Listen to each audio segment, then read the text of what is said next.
Hi guys, my name is Damien Richardson and I'm running for the state election on November the 26th. I'm running for the Upper House region of Northern Metropolitan and I'm running for the Freedom Party of Victoria. And I'm running because I want Australians, or particularly I want Victorians, to be able to take some control back on their lives and take care of the cost of living.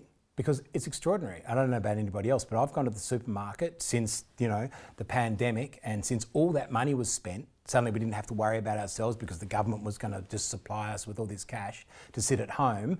And it felt wrong then. It felt, hang on, someone's going to pay the piper sooner or later, because that's what I was always taught. If I borrowed money off of someone, I had to pay it back eventually. And how I would feel about myself if I didn't pay it back eventually. Well, now I think we're all finding as a culture that the money has to be paid back eventually. And there's runaway inflation.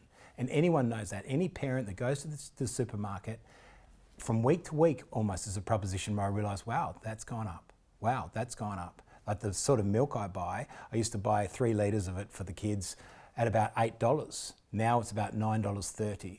So what's that as a percentage? That's a huge increase. Now, who has savings anymore? Savings were just decimated because we had to sit at home. How do we continue to pay our bills, pay our mortgages, pay for our children's education, etc., the car repayments? People dipped into their savings.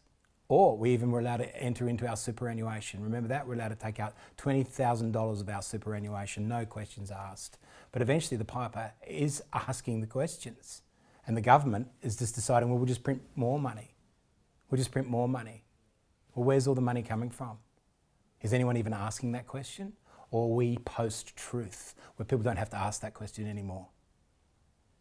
Well, I think we all do need to ask that question, and I want to ask that question on your behalf. So if you elect me to the Upper House this November the 26th to be a parliamentarian, because the reality is I'm not a parliamentarian. I have no intention of being a parliamentarian until I was confronted with a problem which said, why don't I stand up? Why don't I stand up and try to make a difference? So if you believe in something like that, please vote for me for the Northern Metropolitan region for the Freedom Party of Victoria.